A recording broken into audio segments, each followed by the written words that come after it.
Oh, please suck your dick, please. This scene can be summed up in one word: underwhelming. Everything about it. Butcher and Homelander in Season 3, Episode 1 promised us scorched earth. In the end, only one of us left standing. To be frank, many of the previous fights were more entertaining than the main finale.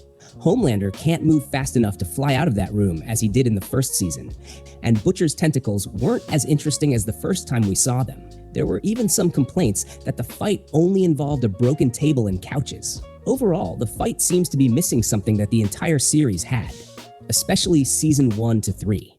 Was Homelander nerfed? Because that seems to be the main explanation people have for the way he was written in the entire Season 5. And honestly, it's not an unreasonable thing to think. But I don't think that's it. Because we never actually understood Homelander. We thought we did. We watched him for years and built a picture of him in our heads. This unstoppable, untouchable force of nature. A villain who could do anything and get away with it. But that was never who he was. And by the end of this video, I think you'll see that scene completely differently.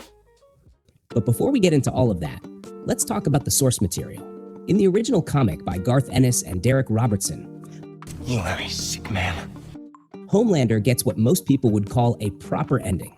He leads a full soup uprising on the White House. And when the truth finally comes out, that Black Noir, a secret clone created by Vought International, had been framing him for his worst crimes all along, Homelander snaps. The two fight to the death. It's operatic. It's the villain going out swinging. And on paper, that sounds satisfying. But here's what that ending actually does. The most unforgivable act in the entire story, the assault and death of Butcher's wife Becca, which was much worse in the comics, eating her and her kid, wasn't Homelander. That was Noir. The thing that made Homelander truly irredeemable gets quietly handed off to someone else. So when he dies in that blaze of rebellion, there's almost something tragic about it. He was partly a victim of a conspiracy he never knew existed. The show looked at that and said no, because the show's Homelander has no Black Noir to hide behind. Every single thing he did it. The sick things he did that has been compiling from the first season to the last had no scapegoat. All of it sits on him with nowhere to go. So if the show had given him that same grand dramatic scorched earth finale, it would have accidentally rewarded a man who has no excuse for anything. It would have made him mythic, when what he deserved was to be exposed. The comics ending would have been entertaining, but it wouldn't have been honest. And sadly, most fans can't seem to accept that, because they've been seeing Homelander as something mythical all along. But to understand why, we need to look at his previous fights, especially the ones with Soldier Boy. Now let's talk about his fights, because this is where a lot of the nerfing argument comes from. The first thing you'll notice watching any major fight in The Boys is that most supes don't actually know how to fight. What they do is use the scale of their strength to slam the other person down. Homelander and Soldier Boy are the perfect example of this. The only people in this show with actual fighting technique are Queen Maeve, Kimiko, and Butcher. Butcher fights like a dirty street soldier, brutal, opportunistic, and tactical beneath the chaos. His style feels like military brawling mixed with bar fight aggression, relying on headbutts, knives, cheap shots, and anything in the environment he can turn into a weapon. He fights psychologically as much as physically, overwhelming opponents through fear and relentless pressure. Kimiko, on the other hand, fights like a feral assassin. Her movements are fast, animalistic, and unpredictable, combining acrobatics with pure predatory aggression. She attacks with the instinct of someone shaped by survival and trauma, turning every fight into a vicious close-range hunt. Maeve is the opposite of both. She fights with discipline and control, like a trained warrior inside an indestructible body. Her combat style is efficient, precise, and grounded in timing, leverage, and technique rather than chaos. Unlike Homelander's raw, overpowering force, Maeve actually looks experienced and battle-hardened, like an elite fighter whose precision is amplified by superhuman strength. While on the other side of the spectrum, Soldier Boy fights like an old-school war veteran, heavy, grounded, and brutally efficient. Every punch feels deliberate, like someone trained to dominate through endurance, experience, and raw physicality, rather than speed or spectacle. His style resembles a hardened soldier mixed with a Baroom brawler. Direct strikes, grappling, counters, and the confidence of someone who has spent decades in violent situations.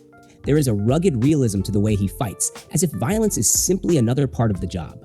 In short, punch really hard and tank everything else. Homelander, however, fights like a god who never truly learned how to fight because he never needed to. His combat style is based almost entirely on superiority, intimidation, and overwhelming force. He relies on laser vision, flight, and sheer invulnerability to crush opponents before technique even matters. When forced into close combat against people near his level, his lack of discipline becomes visible. He swings emotionally, fights out of anger and ego, and often looks more like a bully lashing out than a trained warrior. Soldier Boy fights like a man shaped by war, while Homelander fights like a man shaped by absolute power. One understands violence as survival and experience. The other understands it as domination. The first major fight comes in Season 3, Episode 6. Temporary superpowered Butcher and Soldier Boy versus Homelander, with Huey coming in at the end. This scene actively reinforced the notion of Homelander's strength. He is stronger than Soldier Boy. He even taunts Soldier Boy while choking him, telling him he thought this would be harder. Not to mention, he was choking Soldier Boy with one hand before Butcher caught him off guard with a laser. The second fight at the end of Season 3 is where things get messy. Butcher, Soldier Boy, Maeve, Starlight, and Homelander, and then midway through they all switch and start fighting Soldier Boy because he hurts Ryan. Which is genuinely confusing. They spent the entire season looking for a weapon that could kill Homelander because they heard that weapon killed Soldier Boy. But then they find out Soldier Boy is alive and can strip supes of their powers. And then the moment he does exactly what they brought him to do, they jump him. It doesn't make much sense. Wait, Homelander fucked your wife? And you want to save the brat? But what that fight does prove is something important. Maeve was keeping up with Homelander without being as strong as him. She landed clean hits. And in the end, she took him out temporarily by stabbing his ear. If Soldier Boy had aimed the blast at him, this series would be over right there. She had no backup or help from the boys because they were too busy fighting the weapon they spent the entire season looking for. That tells you something. A handful of decent fighters jumping Homelander together could actually put him down. So then comes the finale. And people are confused because Butcher and Ryan held Homelander down even after his V1 power-up, when 3 people, including Soldier Boy, couldn't finish him in Season 3. But here's the thing. Butcher and Huey in Season 3 were on temporary compound Vive. And Soldier Boy, whether we accept it or not, is relatively weaker than Homelander strength-wise. Homelander is the upgrade, but Ryan is stronger than them both. And with the right amount of training, he was able to do what Soldier Boy couldn't. Every fight in this show was proving one thing. Homelander is stronger than everyone, but he lacks skill, and the right people with better technique jumping him could always put him down. So what did the finale do with that? Now, before we get to the ideology, we need to acknowledge the elephant in the room. Season 5 was not a good season. It had real problems. The cancellation of Gen V meant that 2 seasons of genuinely compelling television led to absolutely nothing. Marie and her team, a bunch of interesting, overpowered teenagers, got maybe 5 minutes of total screen time and contributed nothing to the finale. That buildup, that potential, just evaporated. The cameos started feeling like something Marvel Studios would do. The virus storyline went nowhere. Everyone in the writer's room seemed to forget Black Noir was narcoleptic. The Deep was still alive for the most part of the season. There were plenty of filler episodes. And there was an odd father-son moment between Homelander and Soldier Boy that felt completely unearned and out of place. Speaking of Soldier Boy, he went from being the most straightforward character in the entire show to the most indecisive. In Season 3, regardless of what anyone thought about it, Soldier Boy was going to blast Homelander even with the kid present. He had a mission, and he was going to complete it.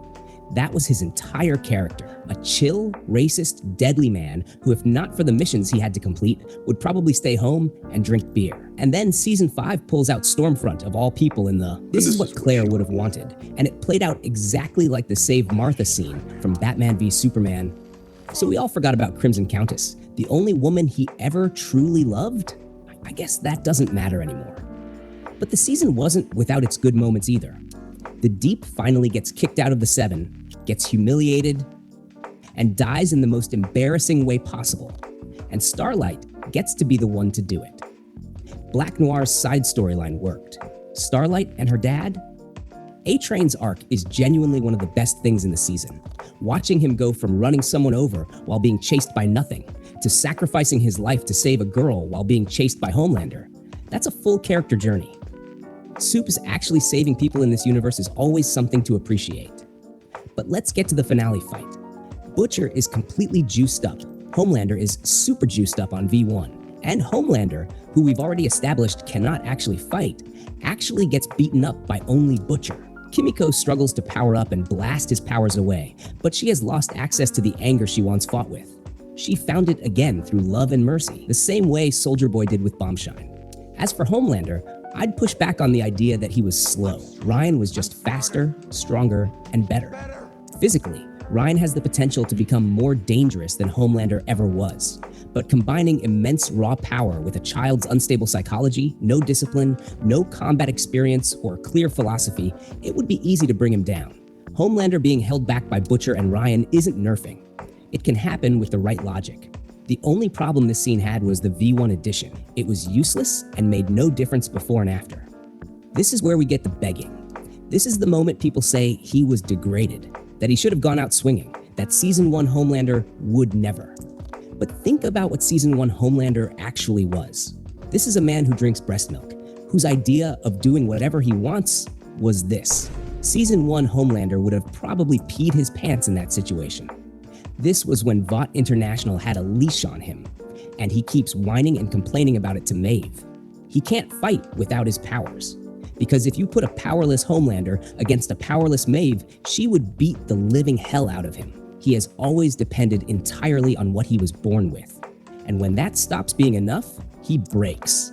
Yes, Homelander was absolutely willing to blow Butcher right there if it meant Butcher wouldn't kill him, because that's who he has always been. Everyone, including himself, has called him pathetic. And when you see it with your own eyes and still refuse to believe it, that's on you. So who is Homelander really? In The Boys, Homelander's ideology is built around superiority, validation, and control. At his core, he believes that power determines value, that those who are stronger are naturally above those who are weaker. He doesn't see ordinary humans as equals. He sees them as fragile creatures whose purpose is to admire, obey, and fear him. But what makes him psychologically complex is that beneath that God complex is an almost desperate need for love and approval. He wants to be worshipped, not just obeyed. That contradiction defines him. He believes he is above humanity, yet emotionally depends on humanity's attention to feel complete. Unlike a traditional villain with a clear political philosophy, Homelander's worldview is deeply narcissistic and emotionally driven. Morality, truth, and justice only matter to him when they protect his image or satisfy his emotional needs. He confuses being powerful with being right. When people praise him, he presents himself as a hero. When they reject him, his mask slips and his hatred becomes visible. Homelander represents what happens when someone is raised without genuine love, accountability, or human connection while possessing godlike power. His ideology is essentially, if I am superior, then my desires become morality itself. And this is the part that matters most. Homelander is terrifying, not just because he is powerful, but because emotionally he is still a child trapped inside the body of a god. His entire personality is the result of a childhood without love, trust, or genuine human connection. He was not raised by a family. He was raised in a laboratory by scientists who treated him like a product instead of a person. That upbringing left him emotionally stunted. That is why Homelander cannot truly love or trust anyone. Love requires vulnerability, and vulnerability terrifies him because he grew up in an environment where weakness was something to exploit. Even when people genuinely care about him, he manipulates them, controls them, or pushes them away because genuine connection feels completely foreign to him. His relationship with Ryan exposes this perfectly. Homelander tries to give Ryan what he himself never had: attention, validation, freedom from neglect. He showers Ryan with approval, tells him he is special, encourages him to embrace his power. But he fails to give Ryan what he actually needs: guidance, emotional stability, morality, protection from corruption. Homelander mistakes attention for parenting because attention was the thing he spent his entire life craving. In a tragic way, he is trying to heal his own childhood through Ryan, but because he is emotionally broken, he risks passing that same damage on instead. Multiple characters, and even Homelander himself, recognize how pathetic he truly is beneath the image. Fucking disappointment. The pitiful disappointment you are. deep down, there's a part of you that is still human. You're pathetic. Weak. You're my greatest failure. Soldier Boy openly mocks him as weak and needy, disgusted by how desperate he is for approval. A-Train sees through the facade and realizes the ego is hiding insecurity and loneliness. Stan Edgar strips away the illusion of superiority by treating him not like a god, but like a fragile man-child throwing tantrums. Edgar understands that Homelander's greatest weakness is not physical, it is emotional dependence. Even the scientists who raised him viewed him less as a son and more as a failed experiment in human development. And the most devastating part is that Homelander himself knows it. Beneath all the narcissism and rage, there are moments where he realizes he is hollow, emotionally damaged, and incapable of being normal. That self-awareness only makes him more dangerous, because instead of confronting his emptiness, he tries to overpower it with control, fear, and worship. Which leads us to the next part of his character arc, him thinking of himself as a god, because that's the ultimate point of worship. If you don't believe in God, it's your fault and not his. People call you a non-believer, and you become the anomaly, while God still gets the worship of his believers. One last thing worth noting. There's no scorched earth in this finale, but then again, almost every major fight in this entire series takes place in one room, with someone occasionally getting thrown out a window. That was never what the show was about.